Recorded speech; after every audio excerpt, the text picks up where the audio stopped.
मला असं वाटतं की उद्धवजींची उंची तितकी मोठी नाही, वैचारिक उंची तितकी मोठी नाही की राष्ट्रीय स्वयंसेवक संघावर टीका करे किंवा मोहनजींवरती त्यांनी काही वक्तव्य करावे.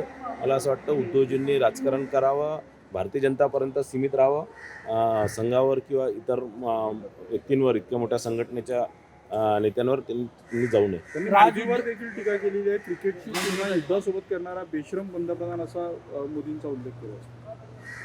नाही, उद्धव ठाकरेजी मला असं वाटतं की वैफल्यग्रस्त आहे. ज्या प्रमाणे महाराष्ट्राच्या जनतेने उभाठाला नाकारलेला आहे आणि ज्याप्रमाणे उद्धव ठाकरेंचा महाराष्ट्रामध्ये सुपडा साफ झालेला आहे, ज्याप्रमाणे त्यांच्याच लोकांमध्ये उद्धव ठाकरेंच्या नेतृत्वावरती शंका आहे आणि म्हणून मला असं वाटतं की या प्रकारचं कुठेतरी कन्फ्यूज स्टेटमध्ये कुठेतरी मला वाटतं वैफल्यग्रस्त याच्यातनं उद्धव ठाकरेजी या प्रकारचं स्टेटमेंट करतात. शेवटचा प्रश्न, दोन्ही ठाकरे एकत्र येण्याचे संकेत काल उद्धव ठाकरे यांनी दिलेले आहे, थोडक्यात सांगा.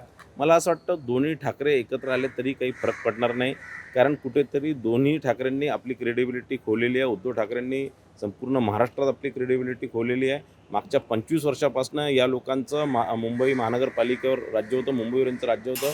यांनी कोणताही विकास काम केला नाही. मुंबईला भकास करण्याचं काम आणि मुंबईमधनं मराठी माणसाला हातपार करण्याचं काम या दोघांनी केलेलं आहे.